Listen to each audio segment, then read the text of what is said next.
So welcome back प्यारे बच्चों। और लास्ट वीडियो में हम लोगों ने मैंने आपसे प्रॉमिस किया है कि फिजिक्स में आपको जीरो टू हीरो तक मैं बना के ले जाऊंगा। कहां से कहां चलेंगे? Zero to hero. इसके लिए सर करना क्या होगा? बहुत सिंपल सा काम करना है। मैं जैसे जैसे आपको पढ़ाता जाऊं आप वैसे वैसे पढ़ते जाएं। जितने टीचर्स आपको पढ़ा रहे हैं, स्कूल टीचर्स पढ़ा रहे हैं, ट्यूशन टीचर्स पढ़ा रहे हैं, सबसे पढ़ते जाएं, है ना। सारे टीचर बेटा दुनिया के बहुत अच्छे होते हैं, बस हमको थोड़ा सा ध्यान लगाना होता है, सीखना होता है। ठीक, तो स्टार्ट करते हैं अपना आज का video. In the last video हम लोगों ने, मैंने आपको बताया था कि मैथमेटिकल टूल्स, है ना, फिजिक्स के लिए तो मैथमेटिक्स एक टूल की तरह यूज होता है।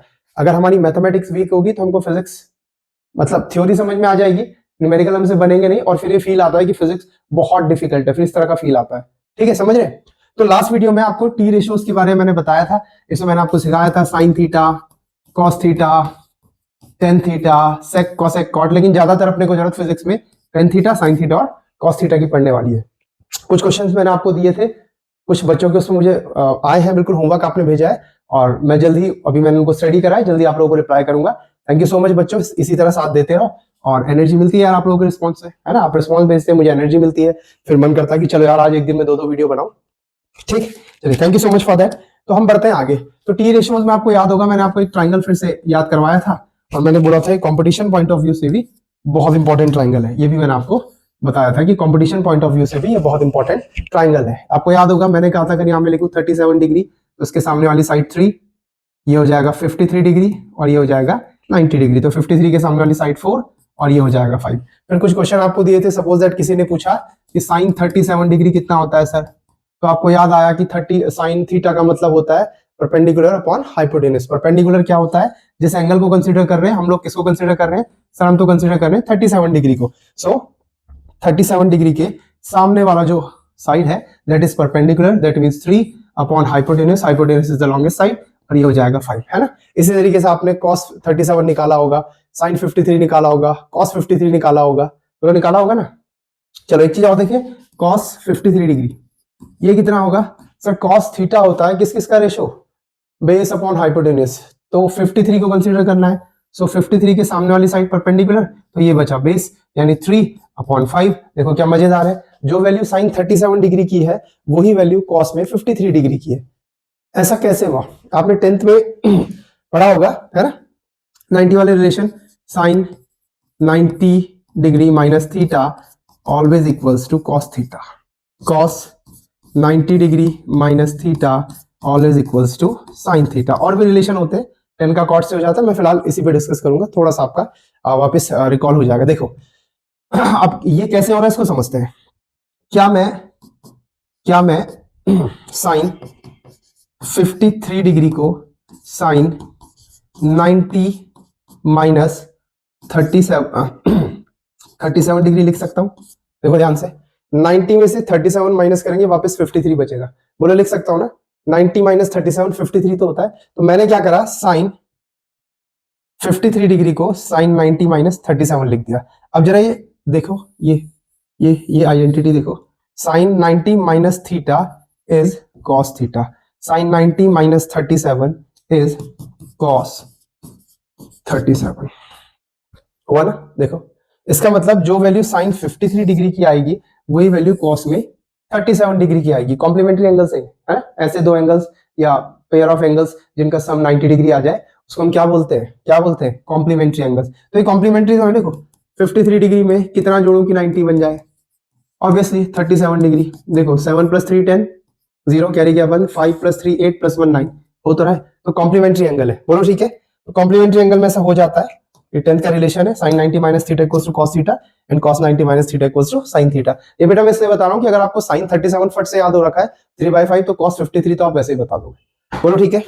जब हम कंपटीशन में बैठे होते हैं ना तो फिर वहां पे थोड़ा थोड़ा याद भी रखना पड़ता है ताकि बहुत क्विकली हम क्वेश्चंस को डील कर पाए। बोलो ठीक है, आई बात समझ में? वेरीफाई करवा दें। ओके, बताइए साइन 53 डिग्री इस राइट एंगल ट्राइंगल को देख के बताइए। सर साइन थीटा होता है परपेंडिकुलर अपॉन हाइपोटेनस, 53 को कंसीडर कर रहे हैं, that means it will be 4/5। Check कर लो ठीक है। अच्छा सर cos 37 डिग्री निकाल के दिखाइए, अब उसको भी निकाल लेते हैं। cos 37 डिग्री यानी बेस अपॉन हाइपोटेनस, ये 37 के अपोजिट साइड परपेंडिकुलर, तो बेस ऑफ 4 हाइपोटेनस 5। देखो सेम आ गया, ठीक है। आया ना सेम? बोलो आई बात समझ में? पक्का इस तरीके से कर लेंगे, बोलो ठीक है। चलो अब सर इस वीडियो में हमको अब क्या सीखना है, अब ऐसा और क्या खास बताने वाले हो? आपको समझाता हूँ, कोई बहुत बड़ी चीज नहीं है, थोड़ा सा आपको मैंने दिखाया कि ट्रिग्नोमेट्री का यूज कैसे हुआ। अच्छा मैं एक चीज और बता दूं कि अभी मैं आपको इसमें कुछ रिवीजन का पोर्शन लूंगा, फिर डिटेल में बेसिक मैथ्स को खोल के करेंगे, है ना। इंटीग्रेशन, डिफरेंशिएशन, वापस ट्रिग्नोमेट्री, ग्राफ कैसे कैसे रीड करने हैं, ये सारा मैं आपको सिखा दूंगा, ठीक है। तो पहले मैं आपको ये बता देता हूँ कि हमको किस किस चीज की जरूरत फिजिक्स में पढ़ने वाली है। जैसे हमको मैथमेटिकल टूल्स में क्या क्या आना चाहिए, मैथमेटिकल टूल्स, है ना, हमको क्या क्या आना चाहिए। पहला तो मैंने आपको दिखाया ट्रिगोनोमेट्री, थोड़ा सा आपको दिखाया कि ट्रिगोनोमेट्री की जरूरत पड़ जाएगी, जो कि मैंने आपको अभी तो बहुत बेसिक सीखा है, बहुत कुछ सीखेंगे इसमें ना, अभी तो आप बिल्कुल नया मेरे साथ सीख रहे हैं, हल्का हल्का सीखेंगे, ठीक है। तो एक हमको जरूरत पड़ जाएगी ट्रिगोनोमेट्री की, और क्या यूज करेंगे सर, काइनेमेटिक्स, काइनेमेटिक्स ये सब पुराना है, पुराना वाला है, इसका यूज करेंगे। और काइनेमेटिक्स भी कौन सी वाली, जो हमको मतलब जो हमको पुरानी आनी चाहिए, काइनेमेटिक्स, काइनेमेटिक्स कौन सी वाली है, वो जो बेसिकली क्लास 9th की है ना, ये क्लास 9th वाली है, क्लास 9th वाली है। क्या था सर, आपको याद होगा 9th में एक चैप्टर होता था रेस्ट एंड मोशन होता था, बस वही वाला बेसिक बेसिक आपको आना चाहिए। थोड़ा सा आते हैं काइनेमेटिक्स का मीनिंग क्या हुआ, देखो काइने का मीनिंग होता है, काइने का मीनिंग होता है बेटा मोशन, है ना। आपने सुना होगा kinetic energy, the energy possessed by any body due to its motion. तो kine, kinetic, kine, kine means motion, and matics means तो आपको समझ में आ रहा होगा, बहुत प्यार से आ रहा होगा, मेजरमेंट, है ना, मेजरमेंट। तो मोशन का मेजरमेंट जिसमें करा जाता है उसको हम काइनेमेटिक बोलते हैं। घबराने की जरूरत नहीं है यार, थोड़ा सा आपको रिकॉल करा दूं, किसी के भी मोशन को मेजर करने के लिए कुछ पैरामीटर्स बनाए होते हैं, जैसे आप डिस्टेंस कह सकते हैं कि डिस्टेंस एक पैरामीटर, इसको मेजर करके हम किसी के मोशन को एक्सप्लेन कर सकते हैं। और क्या होता है सर, हमको थोड़ा थोड़ा याद है, डिस्प्लेसमेंट नाम की चीज हमने पढ़ी थी, ये सब मैं डिटेल में आपको करवाऊंगा, घबराओ मत, बस इतना चेक कर लो कि ये टर्म सुने कि नहीं सुने हुए, है ना। डिस्प्लेसमेंट, स्पीड याद करो, देखो ध्यान करो, होगा वेलोसिटी, है ना। और क्या पढ़ा होगा सर, एक्सेलरेशन, एक्सेलरेशन, है ना, रिटार्डेशन, रिटार्डेशन हमने सीखा होगा, यही तो सब कुछ था, है ना। थोड़ा सा मोमेंटम, वो भी लीनियर मोमेंटम, मोमेंटम यानी आपके हिसाब से लीनियर मोमेंटम। तो ये सारी चीजें हमने बेसिकली 9th में पढ़ी होती है, डोंट वरी, मैं इसको रिवाइज कराऊंगा, कोई प्रॉब्लम नहीं है, नहीं भी पढ़ा छोड़ दो, मेरे ऊपर छोड़ दो, मैं हूं आपके साथ, और आप साथ देंगे तो बिल्कुल हम करेंगे, ठीक है। तो जरूरत पड़ेगी हमें थोड़ा सा काइनेमेटिक्स की, जिसका हमको रिवीजन करना पड़ेगा। और सर क्या जरूरत पड़ेगी, और हमको जरूरत पड़ेगी ग्राफ्स की।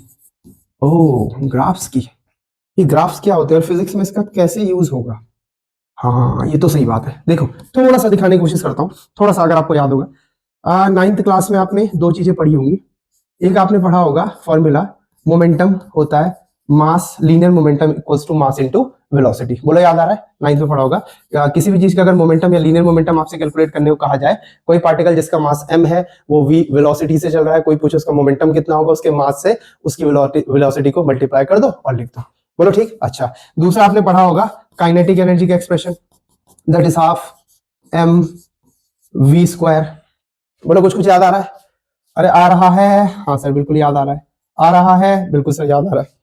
अब देखो अगर मैं क्या करूं, ध्यान से सुनना, लोड नहीं लेना, बस मैं एक एग्जांपल से दिखाना चाह रहा हूं कि ग्राफ का हमें फिजिक्स में कैसे इस्तेमाल करना है और क्या कितना वास्टली यूज होने वाला है, इसलिए हमको बेसिक मैथ्स में जब मैं ग्राफ आपको पढ़ाऊंगा आपको अच्छे से समझ रहे हैं ग्राफ, मैं ये नहीं कह रहा हूं रट्टा मारो, ग्राफ समझ में आने चाहिए, ग्राफ बनाने उतने नहीं आते हैं क्वेश्चन में जितने ग्राफ को स्टडी करके आंसर्स देना होता है, तो ग्राफ को स्टडी करना आना चाहिए। तो देखो जरा एक चीज देखो, अगर मैं क्या करूं इस वाले में काइनेटिक एनर्जी में m से मल्टीप्लाई कर दूं और साथ में m से डिवाइड कर दूं, तो क्या इस एक्सप्रेशन में कोई फर्क पड़ेगा, है नहीं समझे, मैं बताता हूं। देखो मैं कह रहा हूं सपोज दैट मेरे पास कोई नंबर था x जिसकी वैल्यू थी 5, ठीक, मान लो हाँ 5 सेकेंड्स था, ठीक। अब किसी के मन में आया, उसने कहा सर इसे 2 से इंटू कर दूं, मैंने कहा नहीं कर सकते, उसने कहा क्यों, मैंने कहा x की वैल्यू जो 5 गिवन है तो 2 से इंटू करके कितना हो जाएगी, आपने कहा 10, तो मैंने कहा भाई आपके घर की खेती थोड़ी है कि x की वैल्यू 5 थी आप अपनी मर्जी से 10 बना दो। हाँ अब कुछ बात समझ में आ रही है, अगर x की वैल्यू 5 गिवन है, फॉर एग्जांपल x कोई चीज है, कोई क्वांटिटी है जिसकी वैल्यू 5 गिवन है, तो आप उसे 2 से इंटू करके क्या बना रहे हो, 10 बना रहे हो ना, 10 ही तो बना रहे हो, आप ऐसा थोड़ी कर सकते हो, अगर मैंने x इक्वल्स टू 5 दिया है तो आप 10 थोड़ी बना दोगे।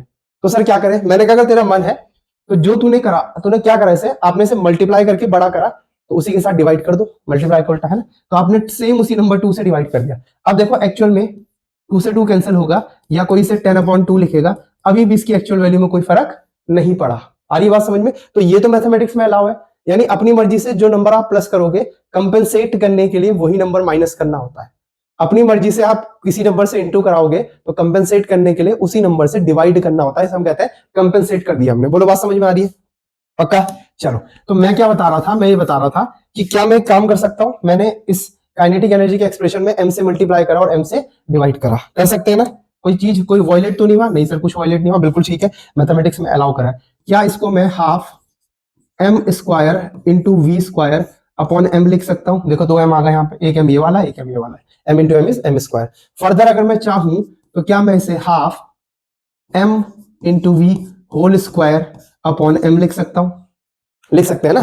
बिल्कुल लिख सकते हैं, m का स्क्वायर इंटू वी का स्क्वायर, और मैं अगर इसे m v का होल स्क्वायर लिख लो तो एक ही तो बात है, दोनों पे 2 पावर 3। बोलो ठीक है? अच्छा, अब ध्यान से देखो, ये मोमेंटम ही तो है, ये मोमेंटम ही तो है, p equals to m into V, momentum ही तो है। तो क्या मैं kinetic energy is equals to p square upon 2m लिख सकता हूं कि नहीं लिख सकता? बोलो लिख सकता हूं ना? बोलो लिख सकता हूं?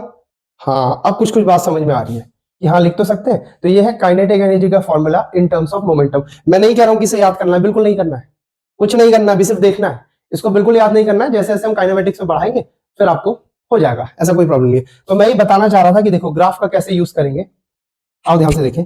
तो हमने अभी क्या देखा सर? हमने देखा कि आपने ये बताया कि काइनेटिक एनर्जी का रिलेशन मोमेंटम से होता है, square of momentum divided by 2 times of mass. अब जरा ध्यान से सुनना, अगर मैं बोलूं इफ मास इज कांस्टेंट, अगर मास कांस्टेंट है, ठीक, मास कांस्टेंट है, तो क्या बचेगा? बचेगा kinetic energy is equals to P square. थोड़ी देर के लिए मान लो मास की वैल्यू है 10 kg, थोड़ी देर के लिए मान लो, ठीक है। Then kinetic energy will be P square upon 2 into 10, that means kinetic energy will be P square upon 20। बोलो ठीक है? ठीक है। अच्छा, थोड़ा सा और सही से लिख लूं, kinetic energy will B 1/20 into P square. अब इतना तो देखो आपको ध्यान होगा कि अगर मैं यहां से कोई कांस्टेंट हटाता हूं तो क्या होगा? साथ में साइन ऑफ प्रोपोर्शनलिटी लग जाएगा और यहां आएगा पी स्क्वायर। बोलो ठीक है? आया ना कुछ समझ में? क्योंकि ये कांस्टेंट है, तो कांस्टेंट क्वांटिटी को जैसे आपने 10th में पढ़ा होगा, देखो V प्रोपोर्शनल टू I किसमें बताते हैं? ओम्स लॉ में, है ना? Voltage applied across the ends of the current flowing through the conductor. अगर ये कोई कंडक्टर है और इसके एंड्स के अक्रॉस मैंने V वोल्टेज की बैटरी लगा दी, V वोल्टेज की बैटरी, तो इधर मान लो 0 वोल्ट, इधर प्लस V वोल्ट, तो ये प्लस V वोल्ट पे आ जाएगा, ये 0 वोल्ट पे आ जाएगा। तो इसके कंडक्टर के, इस कंडक्टर के एंड्स के अक्रॉस V वोल्टेज मैंने लगाया, तो हम कहते हैं भाई इससे कितना जो भी करंट पास होगा, सपोज दैट यहां से करंट पास हो रहा है आपका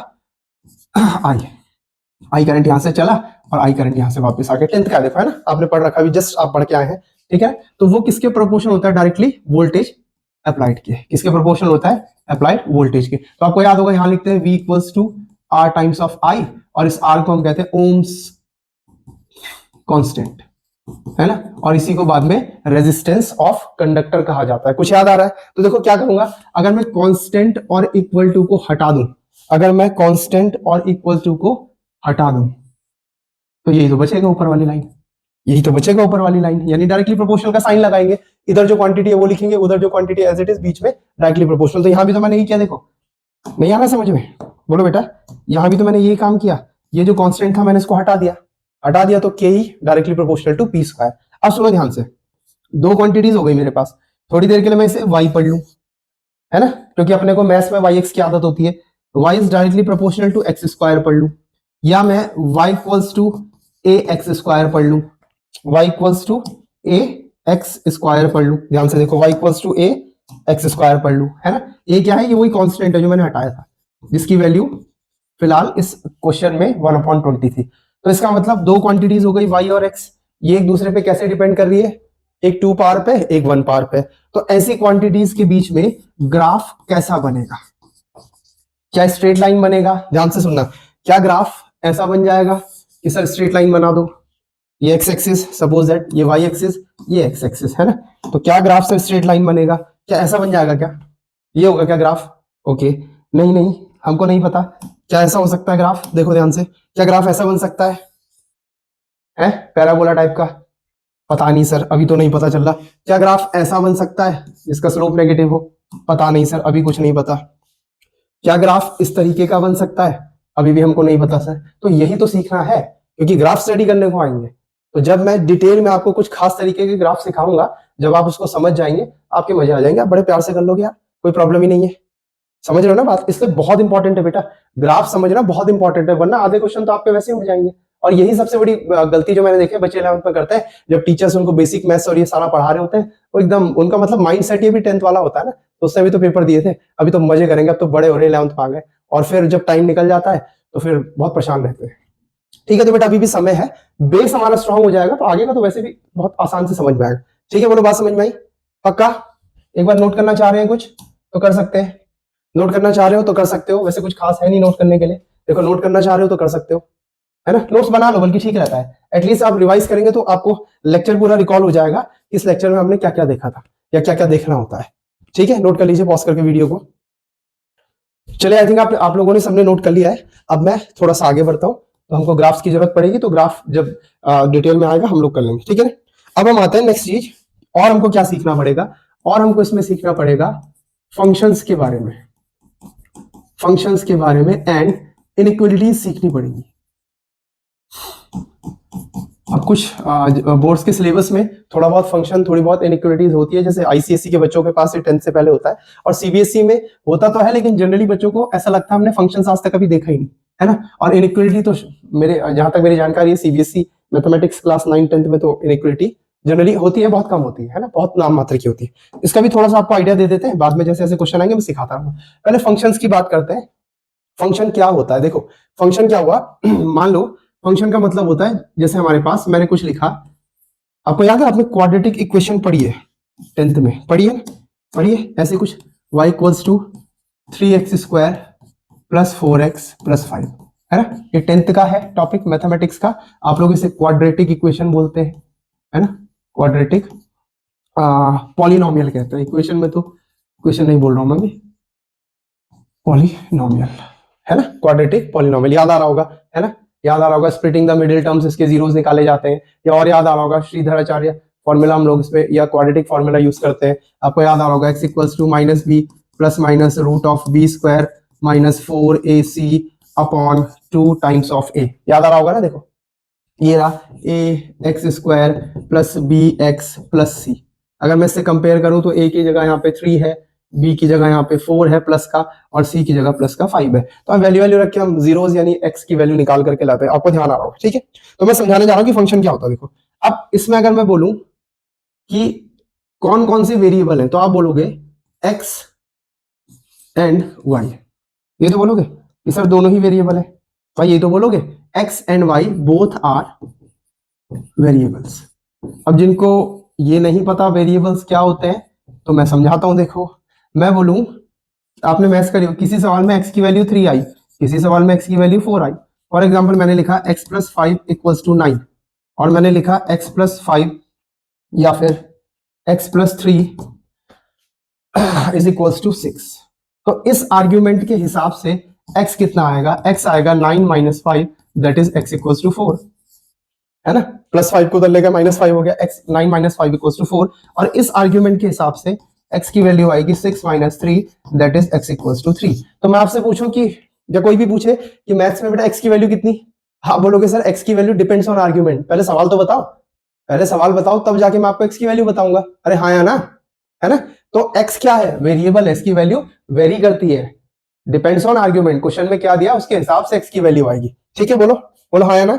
और बेसिकली जितने भी हमारे पास जो भी एल्जेब्रिक टर्म्स होते हैं यानी अल्फाबेट होते हैं, अगर ना कहा गया हो तो वो वेरिएबल होते हैं। बोलो ठीक है, ठीक ठीक। लेकिन अगर 4 है तो किसी भी क्वेश्चन में अगर कहीं 4 आया तो भाई 4 तो 4 होता है ना, 4 तो 4 होता है। कोई बोले व्हाट इज 4, आप बोलोगे काउंटिंग नंबर, है ना, एक नंबर है। और क्या बताओगे 3 से 1 ज्यादा है, 5 से 1 कम है, उसमें तो नहीं बोल सकते कि सर आप किस कंटेक्स्ट में पूछ रहे हैं 4 की वैल्यू, तो ये कांस्टेंट होते हैं। समझ में आ गया ना बात, तो मैथमेटिक्स में कांस्टेंट होते हैं, वेरिएबल होते हैं। तो वापस आते हैं, तो सब बात ये चल रही थी कि ये जो आपने क्वाड्रेटिक टाइप की एक इक्वेशन लिखी है, एक रिलेशन लिखा है, एक रिलेशन लिखा है y equals to 3x square plus 4x plus 5, तो मैंने ये पूछा कि भैया मुझे ये बता दो इसमें वेरिएबल कौन कौन है। क्या पूछा, इसमें वेरिएबल कौन कौन है, तो आपने कहा सर देखो एक तो ये x वेरिएबल है और एक वाई वेरिएबल है, पार नहीं, खाली alphabet X and Y variable है, ठीक है। अच्छा मैंने कहा इसमें इंडिपेंडेंट कौन है एंड डिपेंडेंट कौन है, इंडिपेंडेंट एंड डिपेंडेंट, ये क्या बवाल है। अरे इंडिपेंडेंट मतलब जिसकी आप आर्बिट्रेरीली कोई भी वैल्यू रख सकते हो अपनी मनमर्जी से, एंड डिपेंडेंट मतलब फिर जो निकल करके आएगा, है ना, फिर जो निकल करके आएगा। जैसे इस एक्सप्रेशन में y equals to 3x square plus 4x plus 5 में अगर मैं पुट कर दूं x इक्वल्स टू 1 या x इक्वल्स टू 2 या x equals to 3, it means x जो है वो इंडिपेंडेंट वेरिएबल है, उसका मेरी मर्जी में उसको कुछ भी रखूं। समझ पा रहे हो बात को, समझ पा रहे हो, तो रखते हैं जरा। तो y इक्वल्स टू कितना आएगा, 3 इंटू 1 का स्क्वायर, इस x की जगह रखना है, प्लस 4 इंटू 1 प्लस 5, देखो जरा कितना आएगा, 1 का स्क्वायर 1, 3 प्लस 4 प्लस 5 12, ठीक, y की वैल्यू आई 12। तो मैं क्या बोलूंगा, मैं कहूंगा when x equals to 1 then y equals to 9, sorry y equals to 12 निकल करके आया। तो मैं क्या बोलूंगा कि जब मैंने x को 1 रखा तब y की वैल्यू 12 आई, जब मैंने x को 1 रखा तब y की value 12 I, it means the value of y depends on x, देखो है ना। अच्छा ऐसे ही अगर मैं x की जगह 2 रखूं देन y कितना आएगा, आप नोटबुक में सॉल्व करके बताओ क्या करना है, x की जगह 2 रखना है ना। देखो यहां 2 रखूंगा तो 4 2 जा 8, 8 प्लस 5 13 और यहां 2 रखूंगा तो 2 का स्क्वायर 4, 4 3 जा 12, 12 और 13 कितना हो जाएगा 25, 12 और 13 कितना हो जाएगा 25। देख रहे हो, जैसे जैसे मैं x की वैल्यू को चेंज करता जा रहा हूं वैसे वैसे बेटा y की वैल्यू चेंज हो रही है, जैसे जैसे मैं x की वैल्यू को चेंज कर रहा हूं वैसे वैसे y की वैल्यू चेंज हो रही है। It means value of y depends on value of x, y की वैल्यू डिपेंड करती है x की वैल्यू पे, y की वैल्यू डिपेंड करती है x की वैल्यू पे। अब मैथमेटिक्स में इतना बड़ा थोड़ी लिखते हैं, ध्यान सुनना मेरी बात, मैथमेटिक्स में इतना बड़ा कभी नहीं लिखा जाता। ऐसा बोलते हैं क्या, फाइंड सम ऑफ 2 and 3, अबे भाई इसका शॉर्टकट है, सीधे लिखेंगे सिंप्लीफाइड या सॉल्व 2 + 3, देखो कितना, इतनी बड़ी बात को हमने मैथ्स में इतने छोटे से में कह दिया, इतनी बड़ी बात को हमने मैथ्स में इतने छोटे से में कह दिया, इतनी बड़ी बात को हमने मैथ्स में इतने छोटे से में कह दिया। बोलो कहा नहीं कहा, बताओ यार, अरे हाँ या ना, बोलो कहा नहीं कहा, नहीं यकीन आ रहा है। एक और देखो, कोई ऐसा बोलता है डिवाइड 2/3, इससे बड़े हम सीधे लिखते हैं इक्वल्स टू क्वेश्चन मार्क, इतनी बड़ी बात, डिवाइड 2/3 को शॉर्ट में लिख दिया, 2/3 इक्वल्स टू क्वेश्चन मार्क, समझ पा रहे हैं। तो शॉर्ट लैंग्वेज का यूज होता है मैथमेटिक्स में। तो जब यहां पे हमने बोला that value of y depends on x, तो इसको शॉर्टकट में क्या लिखे, इसको शॉर्टकट में देखो कैसे लिखेंगे, हम बोलेंगे y is a function of x। पहले तो हमने ये बोला कि y भैया x का फंक्शन है, मतलब y की वैल्यू x पे डिपेंड करेगी। तो मैथमेटिक्स में जब हमने बोला y is a function of x, it means y की वैल्यू x पे डिपेंड करेगी। बोलो ठीक है। अरे फिजिक्स में बहुत जगह करेंगे ना, अभी देखा था काइनेटिक एनर्जी का रिलेशन आया था p²/2m, और मैंने कहा था अगर मास कांस्टेंट हो, मान लो मास कांस्टेंट है, then kinetic energy is a function of p यानी momentum, kinetic energy is a function of momentum. बोलो बात समझ में आ रही है, पक्का ठीक है। तो देखो अब इतना बड़ा भी हम नहीं लिखना चाहते यार, तो क्या मैथ्स में इसके लिए कोई शॉर्टकट है, बिल्कुल है sir, y equals to f bracket में x, ये क्या है, y is function of x, ये देखो कितना मजेदार है, y equals to fx means y is a function of x, y is a function of x, y is a function of x। और कोई प्रैक्टिकल एग्जांपल इसके हो सकते हैं क्या जहां फंक्शन समझ में आए, देखो बिल्कुल हो सकते हैं। मैं बोलूं आपकी जो एज है that is function of time, बोलो हाँ या ना, टाइम चेंज होता है, आपकी एज चेंज होती है, अरे होती है कि नहीं होती है, पिछले साल आप जितने के रहे होंगे इस साल आप उसे +1 हो चुके हैं, बोलो होता है कि नहीं होता है, your age is function of time, बोलो हाँ या ना, आ रही बात समझ में, okay. Success is function of hard work, success is function of hard work. आप मेहनत करेंगे, सफलता मिलेगी, मिलेगी, 100% मिलेगी, 100% मिलेगी। बोलो अब बात समझ में आ गई? अब बात समझ में आ गई तो चलो जरा इसको बोल के दिखाओ मुझे। मैंने लिखा V equals to f t, V for a velocity, velocity है ना, और T फॉर ए टाइम। तो जरा बोलो से क्या बोलेंगे, पक्का बोलो। Velocity is function of time, velocity is function of time, velocity is function of, हाँ ये फिजिक्स में वैसे यूज हो रही है। बोलो हाँ या ना, बोलो हाँ या ना। अच्छा, speed is equals to function of time, बिल्कुल होता है। बोलो हाँ या ना, बोलो होता है, होता है कि नहीं होता है? बिल्कुल होता है सर, टाइम पे डिपेंड करती है। मैं ये नहीं कह रहा हूँ सिर्फ टाइम पे डिपेंड करती है, मैं आपको समझाना चाह रहा हूँ। बोलो ये बात समझ में आ रही है? इस तरीके से बात समझ में आ रही है कि फंक्शन क्या हुआ, कैसे हम डिनोट करते हैं। फंक्शन हम कह देते हैं जब दो वेरिएबल्स होते हैं, एक वेरिएबल की वैल्यू दूसरे वेरिएबल पे डिपेंड करती है, तो हम लिख देते हैं this is function of that. बोलो क्लियर भी कहानी? पक्का? पक्का, ठीक है। तो ऐसा ऐसा कुछ हम फंक्शंस को स्टडी करेंगे। तो इसमें मैं आपको कुछ छोटी छोटी चीजें सिखा रहा हूं। जैसे फॉर एग्जांपल मैंने लिखा, अभी क्या है क्यों है छोड़ दो, है ना। मैंने लिखा if x equals to 3t square minus 2t, ठीक है, एक मैं करा रहा हूं, दो तीन आप करेंगे। देन फाइंड, अच्छा इसको और बढ़िया से लिखते हैं, देखो रुको, x equals to 3t square minus 2t, then find value of x at t equals to 0, t equals to 1, t equals to 4। यहां वैल्यू निकालनी है। बोलो ठीक है, आओ जरा सॉल्व करेंगे। अब एक चीज और सुनो, आपको दिख रहा है ना यहाँ x और t दो वेरिएबल है, यानी x is function of t है। बोलो हाँ या ना। तो मैं आदत डाल रहा हूं, मैं ये लिखूंगा और मेरे बच्चे यानी आप लोग भी ये लिखेंगे, here x is function of t, x की वैल्यू t पे। हमको खुद से आदत डालनी है ना, शॉर्टकट नहीं मानना है। जब हाथ साफ हो जाए उसके बाद मानना जितना शॉर्टकट मानना होगा। फिलहाल तो हम सीख रहे हैं x is function of t। बोलो ठीक है, चलो हाँ सर लिख लिया। नाउ इसी को मैं ऐसा भी लिख सकता हूं, x t is equals to 3t square minus, आप देखेंगे बुक्स में ऐसा भी लिखा होता है। क्या बता रहा है, किसी पर्टिकुलर टाइम t पे x की value 3t square minus 2t है, ठीक। अरे कुछ नहीं यार, अभी t में लिखा है तो इधर t लिख दिया। अब उसने आपसे बोला find the value of x, find the value of x at t equals to 0। पहले कब निकालनी है, t इक्वल्स टू 0 पे। पहले कब निकालनी है, t इक्वल्स टू 0 पे। अब निकाले, तो मैं लिख रहा हूं at t equals to 0, x यहां क्या है, t है ना, t की जगह क्या पुट करना है, 0। x 0 इज इक्वल्स टू 3, जहां जहां t है वहां वहां 0 पुट कर दो।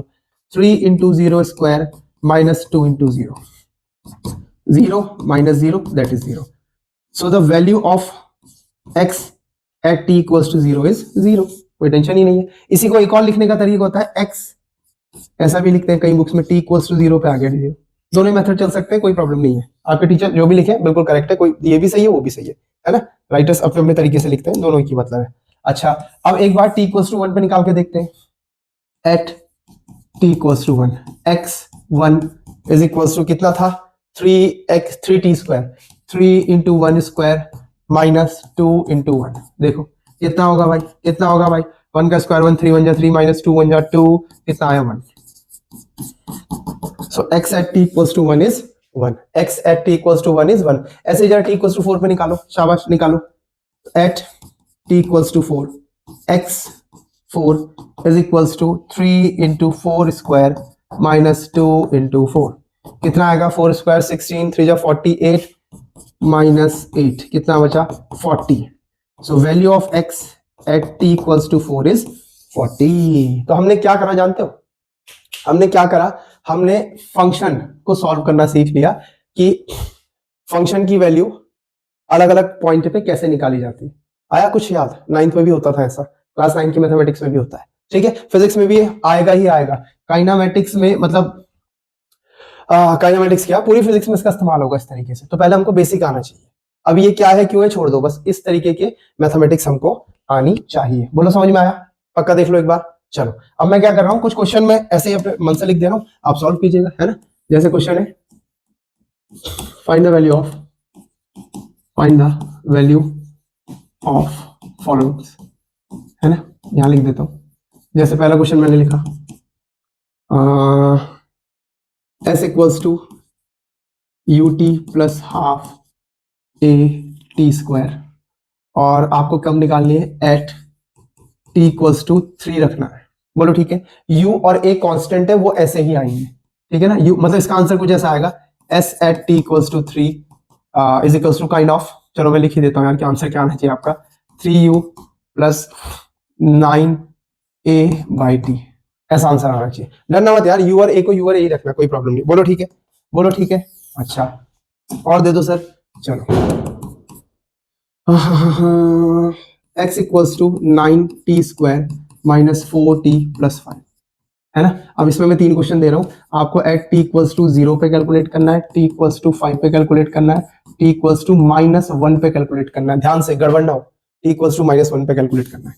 थर्ड क्वेश्चन दे रहा हूं मैं आपको, सपोज दैट v की वैल्यू फाइंड आउट करनी है, v equals to 3x cube minus 4x square plus 5, और कहां पे निकालनी है, t इक्वल्स टू -2 पे, t इक्वल्स टू -3 पे, t इक्वल्स टू -4 पे। और बेटा एक चीज मैं आपको बता दूं, अगर आप -2 का स्क्वायर कर रहे हो तो दैट मीन्स -2 इंटू -2 यानी minus into minus plus, plus का 4 आएगा। लेकिन अगर -2 का मैं क्यूब कर रहा हूं तो that means -2 into -2 into -2 minus into minus plus, then plus into minus is minus, तो -2 टू द 4 2 टाइम्स 8 -8 आएगा। यानी इन शॉर्ट जब नेगेटिव नंबर की पावर ऑड होती है तो आंसर में नेगेटिव आता है, जब नेगेटिव नंबर की पावर इवन होती है तो आंसर में इवन आता है। जब नेगेटिव नंबर की पावर ऑड होती है, जैसे किसी ने बोला -1 का क्यूब और -1 का स्क्वायर कितना होगा, तो आपने क्या देखा, ब्रैकेट के अंदर नेगेटिव में नंबर लिखा हुआ है, ये पावर कैसी है, ऑड, तो आंसर में माइनस आएगा। ये पावर कैसी है, इवन, तो आंसर में प्लस आएगा। अब आएगा कितना, 1 को 1 से 3 टाइम्स इंटू करना है, 1 इंटू 1 इंटू 1 1। बोलो ठीक है, बोलो ठीक है। तो जरा ये 3 क्वेश्चन आप लगाएंगे तो थोड़ा थोड़ा आपको मजा आएगा, हल्का फुल्का आपको फंक्शन का फीलिंग आ जाएगा, हल्का फुल्का आपको फंक्शंस का फीलिंग आ जाएगा। पक्का ऐसे करना है, ये आपका होमवर्क हो गया। काम वही करना है कि आज की डेट डाल करके, और आपने मुझे होमवर्क मेरे जीमेल पे samin26purohit@gmail.com लिख दूं, चलो SAM26purohit सारा स्मॉल में ही है @gmail.com। तो ये जीमेल आईडी है, आप इसमें अपना होमवर्क फोटो खींच के मुझे भेज सकते हैं, ठीक है, पक्का। चलिए ओके ओके। तो इस तरीके से थोड़ा बहुत मैंने फंक्शन को इंट्रोड्यूस कराया, बाकी फिजिक्स में आगे हम यूज करते रहेंगे।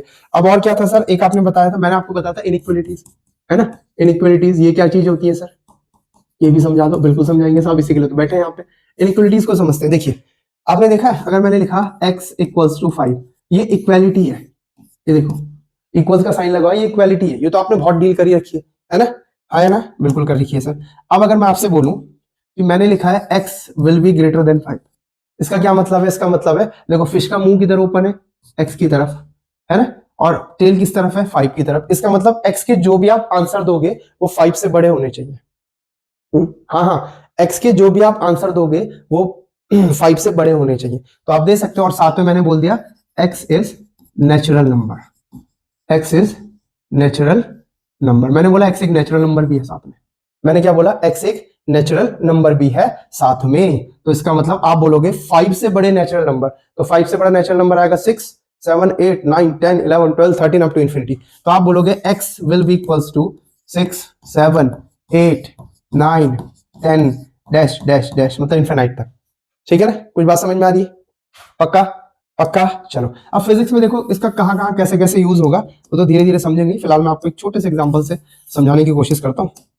जैसे मान लो मैंने कोई फिजिक्स में कुछ सॉल्व करा और वहां पे लिखा हुआ है, suppose that x will be greater than equals to root y r g, ठीक है, y r g, y क्या है, r क्या है, g क्या है, इसको छोड़ दो, ठीक है ना। ऐसा कुछ सॉल्व करके हमारे पास आया। अब किसी ने बोला कि x की मैक्सिमम वैल्यू क्या होगी, what will be the maximum value of x and what will be the minimum value of x। देखो दो चीजें, x की मैक्सिमम वैल्यू क्या होगी और x की मिनिमम वैल्यू, हमको इनइक्वालिटी का ऐसे यूज करना पड़ेगा, ठीक है ना। x की मैक्सिमम वैल्यू क्या होगी, चलो एक काम करता हूं, मैं इसे भी हटा ही देता हूं, यहां पे मैं कोई नंबर लिख लेता हूं, सपोज दैट मैं लिख दिया 3, ठीक, x क्या 3 लिख दिया, बोलो ठीक है। अच्छा और साथ में ही बता दिया x बिलोंग्स टू n, मतलब x नेचुरल नंबर ही होना चाहिए, यानी वो 3 4 5 6 7 ऐसा होना चाहिए, इस टाइप का ना। आप पॉइंट में नहीं ले सकते, डेसिमल नहीं चल सकते। बोलो ठीक है। तो बोला x की मैक्सिमम वैल्यू क्या होगी, तो जरा देखो क्या बता रहा है, ये कह रहा है x will be greater then 3। अगर मैं सिर्फ इस साइन को कंसीडर करूं तो ये साइन कह रहा है x will only B greater then 3, x की वैल्यू 3 से बड़ी होगी। और ये क्या बता रहा है, ये बता रहा है, अच्छा इसके दो मतलब है, ध्यान से देखना। एक बोल रहा है x इज ग्रेटर देन 3, और अगर मैंने नीचे लगा दिया तो ये बोल रहा है x इक्वल्स टू 3। तो नीचे वाला कह रहा है कि x की वैल्यू 3 चलेगी, ठीक है सर 3 चलेगी। और ये क्या बता रहा है ऊपर वाला, ये कह रहा है कि x की वैल्यू 3 से बड़ी होनी चाहिए और नेचुरल होनी चाहिए, नेचुरल नंबर। तो 3 4 5 6 7 8 डैश डैश डैश, यानी अप टू इंफिनिटी। ठीक, अब बताओ मुझे x की मिनिमम वैल्यू फिर क्या होनी चाहिए बच्चों, और x की मैक्सिमम वैल्यू क्या होनी चाहिए। शाबाश, बताओ बताओ बताओ, x की मिनिमम वैल्यू क्या होनी चाहिए और x की मैक्सिमम वैल्यू क्या होनी चाहिए, बताओ जरा। शाबाश, देखो साफ दिख रहा है ना। x आप सबसे छोटा 3 ले सकते हो x को, कंडीशन के अकॉर्डिंग, इनइक्वालिटी के अकॉर्डिंग। तो आप बोलोगे x की मिनिमम वैल्यू होगी सर 3, और मैक्सिमम तो आप बोलोगे सर इनफिनाइट होगी, क्योंकि वो तो नेचुरल नंबर कहीं तक जा सकता है। बोलो कुछ बात समझ में आई? पक्का पक्का पक्का, ओके। तो जरा मुझे एक और करके दिखाओ यार, दिखाओ जरा, एक और करके दिखाओ। शाबाश, अच्छे बच्चों तुम, एक और करके दिखाओ।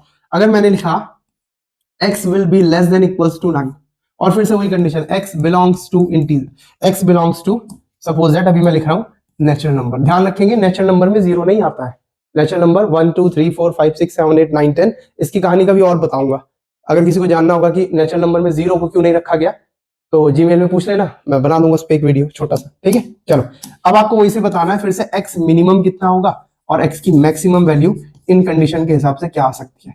जरा वीडियो को पॉज करो और 2-3 मिनट लगाओ और फिर मुझे बताओ कि क्या आंसर आएगा। कर लिया, ठीक है। आओ देखते हैं। इसके दो मतलब है, x इक्वल्स टू 9, नीचे इक्वल टू लगा है, और दूसरा है x will be less than 9। x equals to 9, x will be less than 9। x की वैल्यू 9 हो सकती है, पहला बता रहा है, ओके सर। और ये बोल रहा है x की वैल्यू 9 से छोटी होगी, क्योंकि x की तरफ टेल आई है, फिश की टेल आई है, x की वैल्यू 9 से छोटी होगी, वो भी नेचुरल नंबर होगी। तो 9 से छोटे क्या होते हैं सर? 8 7 6 5 4 3 2 1, जीरो नहीं होता नेचुरल नंबर, ठीक है। अब देखो ये खुल तो गया पूरा x। अब बताओ x मिनिमम कितना होगा सर? 1, लिख तो रहा है। x मैक्सिमम कितना होगा सर? 9। अरे भैया x की सबसे बड़ी वैल्यू आप 9 ही तो ले सकते हो, है ना, और मिनिमम कितनी ले सकते हो? 1 ले सकते हो। बोलो क्लियर हुआ? पक्का? क्या इनइक्वालिटी थोड़ी थोड़ी समझ में आ रही है? आ रही है? पक्का? ओके। अब देखते हैं एक और। तो लो एक और सवाल आपके लिए। मैंने लिखा x will be less than equals to 5 but x will be greater than equals to -3। ऐसे भी आ सकती है इनइक्वालिटी, कोई प्रॉब्लम नहीं है। अब इसका मतलब समझे, कोई डरने की जरूरत नहीं है। इसका मतलब हुआ x की वैल्यू -3 हो सकती है, और ऊपर वाले साइन से मैं लिखूंगा x की वैल्यू -3 से बड़ी होगी। बोलो ठीक है? बोलो ठीक है। अच्छा, अब इस पार्ट को कंसीडर करेंगे। x की वैल्यू 5 हो सकती है, x की वैल्यू लेस देन 5 होगी। बोलो ठीक है? पक्का? आओ इधर से लिखते हैं। x की वैल्यू -3 हो सकती है, और वो ये x बिलोंग्स टू इंटीजर, मतलब माइनस वाले नंबर में चलेंगे, ठीक है। तो x की वैल्यू -3, x -3 हो सकता है, और -3 से बड़ा इंटीजर, यानी -2 -1 0। ओके, बड़ा चलते रहो। 1 2 3 4 5 6, नहीं 6 नहीं, ये क्या बता रहा है? ये कह रहा है x 5 होगा या 5 से छोटा होगा, तो 6 नहीं आ सकता। जी हाँ, 6 नहीं आ सकता, हटा दो फिर इसको, कोई प्रॉब्लम नहीं है। तो मतलब x के ये आंसर हो सकते हैं, x के ये आंसर हो सकते हैं। अब मैंने पूछा x मिनिमम कितना होगा, तो कोई भी बच्चा बता देगा x मिनिमम होगा -3। मैंने पूछा x मैक्सिमम कितना होगा, तो कोई भी बच्चा बता देगा x मैक्सिमम होगा +5। बोलो आई बात समझ में? आई? ऐसे बेटा इनइक्वालिटी को हम लोगों को सॉल्व करना है, ऐसे हमको इनइक्वालिटी को सॉल्व करना पड़ेगा। पक्का? एक होमवर्क दे दूं?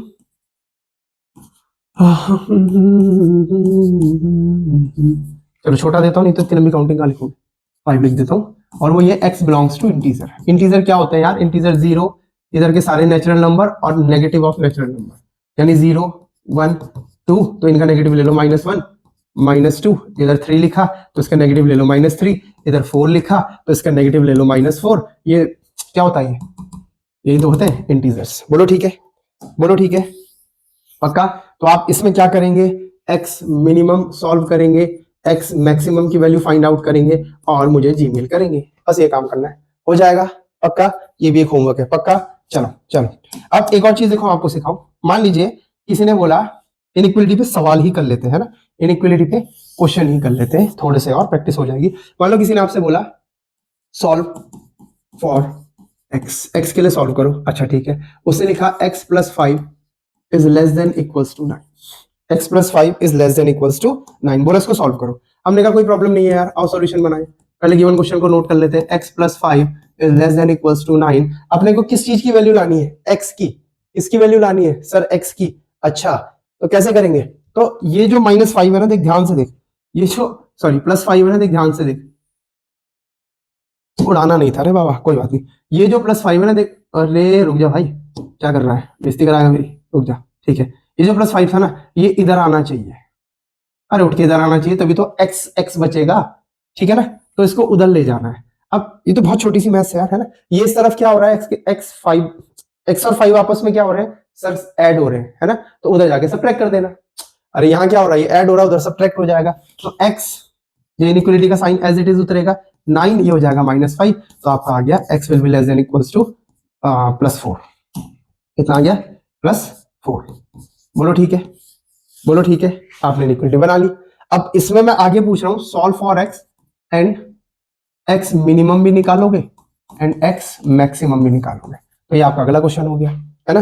वैसे तो आप देख के मुझे बता सकते हो, ये कह रहा है एक्स की वैल्यू 4 से छोटी होनी चाहिए, और ये कह रहा है एक्स की वैल्यू 4 होनी चाहिए, तो 4 और 4 से छोटी, और इस सारे सवालों में मैं लिखूं ना लिखूं, x belongs to natural number है, ठीक है ना, x belongs to natural number है, तो 4 होनी चाहिए, 4 और 4 से छोटी, 3 2 1 नेचुरल नंबर, ओके, इसका मतलब एक्स मैक्सिमम 4 आएगा और एक्स मिनिमम 1 आएगा। बोलो ठीक है, एक्स मैक्सिमम, फिर से रिपीट करवा रहा हूं, 4 आ जाएगा, एक्स मिनिमम 1 आ जाएगा। बोलो ठीक है, पक्का। आप ये सॉल्व कर लीजिएगा, x -3 greater than equals to 2, ठीक। आपको कुछ नहीं करना है, 3 को उधर ले जाना है, अपने आप से पूछो कि x और 3 क्या हो रहे हैं, तो आप बोलोगे 3 इधर सब्ट्रैक्ट हो रहा है, तो उधर जाके 3 को ऐड होना पड़ेगा, ठीक है। आप सॉल्व करोगे, आपको आराम से आंसर आएगा। तो इसका भी आपने x मिनिमम x मैक्सिमम मुझे निकाल के देना है, ठीक है ना, जैसे नॉर्मल मैथमेटिक्स में करते थे वही काम इनइक्वालिटी में होना है। अब देखो डिफरेंस कहाँ आएगा, एक चीज सुनो मेरी बात, ध्यान से सुनना, क्या 4 इज ग्रेटर देन 2 होता है, हाँ सर होता है। अगर मैं दोनों तरफ माइनस से मल्टीप्लाई करूं, है ना, इसको भी -1 से मल्टीप्लाई कर दूं, इसको भी -1 से मल्टीप्लाई कर दूं, तो देखो ध्यान से, मैंने कंपेंसेट करा है, मैंने कुछ नहीं करा, मैंने कंपेंसेट करा है, ठीक है ना। मैंने बताया था ना कि जो काम इधर करेंगे वही काम उस तरफ भी करना पड़ेगा, तो ये बन गया -4 ग्रेटर देन -2। देखो ध्यान से देखो, कुछ गड़बड़ है क्या, इतनी मैथ्स तो आपको आती होगी, है ना, गलत है। -2 इज ग्रेटर देन -4 होता है, अरे क्या बोल रहा हूँ, क्या लिख क्या रहा हूँ, -2 इज ग्रेटर देन -4 होता है, हाँ -2 इज ग्रेटर देन -4 होता है, लेकिन यहाँ तो उल्टा हो रहा है। ठीक कैसे होगा सर, ठीक ऐसे होगा, इसका मतलब इसको पलट दो, पलट दो। अच्छा, इसका मतलब अगर 4 ग्रेटर देन 2 था और हम माइनस में लिखना चाहेंगे, तो -4 -2 इनइक्वालिटी का साइन पलट देंगे। देखो ये तो है, आया आया, ओके सर, ऐसा क्यों बता रहा हूं, ऐसा बेटा इसलिए बता रहा हूं, कहीं पे आया suppose that -x is greater then 5, तो x की वैल्यू कितनी होगी, तो आपको पता है यहां से माइनस हटेगा तो साइन पलट जाएगा, यहां -5 आ जाएगा, मतलब दोनों तरफ मैंने -1 से इंटू करा, तो -x into -1 will become +x, 5 into -1 will become -5, और इनइक्वालिटी अपना साइन पलटेगी। इस चीज का ध्यान रखेंगे आप, बोलो रख लेंगे। मैंने लिखा -x will be greater then 6, तो x कितना होगा, आप बोलोगे x will be less then -6, ठीक। बोला आया समझ में, पक्का आया समझ में, पक्का। चलिए बहुत बढ़िया, मैंने रीजन भी बता दिया कि ऐसा क्यों होता है ना, पक्का ना, चलो ठीक है, बहुत बढ़िया। तो आप एक इसको सॉल्व कर लीजिएगा, एक और आपको दे देते हैं, थर्ड भी देता हूँ, क्या दूं, थर्ड में एक सिंपल सा देता हूँ, कोई ज्यादा टफ नहीं लेंगे, चलो पहले सिंपल ही देते हैं, -x will be less than equals to से कोई दिक्कत नहीं है ना, इक्वल टू तो इक्वल टू की तरह ट्रीट होता है, लेस देन 3, इसको सॉल्व करना है। फिर -x + 5 less than equals to 9, इसमें डरने की जरूरत नहीं है, पहले इस +5 को इधर लेकर के जाना, कुछ बनेगा, उसके बाद x की वैल्यू निकालनी है, -x की नहीं, तो माइनस से मल्टीप्लाई करोगे तो इनइक्वालिटी का साइन चेंज कर देना। And last question, -6x + 3 is greater than equals to 9 + 4, ये लास्ट क्वेश्चन रहेगा, ठीक है ना। तो ये आपको करने हैं, अच्छे से सॉल्व करना बेटा, इसको मजाक में मत लेना, ऐसा मत सोचना कि सर टाइम पास करवा रहे हैं, बिल्कुल टाइम पास नहीं है। मुझे पता है आपको फिजिक्स में प्रॉब्लम इसीलिए होती है क्योंकि बेसिक बेसिक चीजें आपकी क्लियर नहीं है। तो मैं वही कोशिश कर रहा हूँ कि पहले आपकी बेसिक क्लियर कराऊं, इसके बाद देखना है हलवे की तरह मैथ सॉल्व करेगा, फिजिक्स सॉल्व करेगा, मेरी गारंटी है हलवे की तरह तो फिजिक्स सॉल्व करेगा। ठीक है ना, पक्का कर लेंगे इसको, कर लेंगे। ठीक है फिर, है ना। तो आज के लिए इतना काफी है। और अब सुनिए हम नेक्स्ट में क्या करेंगे, नेक्स्ट में हमने क्या पढ़ना है, तो मैं आपको रिवाइज कराऊंगा वापस थोड़ा सा मोशन के बारे में कि भाई मोशन क्या होता है, हम कैसे आइडेंटिफाई करते हैं कि कोई चीज मोशन में है कि नहीं, है ना। रेस्ट और मोशन को रिलेटिव टर्म्स क्यों कहा जाता है, फ्रेम ऑफ रेफरेंस क्या चीज होती है, किसी भी ऑब्जेक्ट की पोजीशन को 2 डायमेंशन में यानी किसी प्लेन में लोकेट करने के लिए हमको क्या क्या चाहिए होता है ना। कौन कौन से कार्टेशियन प्लेन क्या होता है, पोलर प्लेन क्या होता है, फिजिक्स में कहाँ इनका यूज होने वाला है, कितने जरूरी है कि नहीं है, तो ये हम लोग नेक्स्ट वीडियो में करेंगे। ठीक है, चलिए फिर, बहुत बढ़िया, आज के लिए इतना काफी है। गुड बाय, जय हिंद।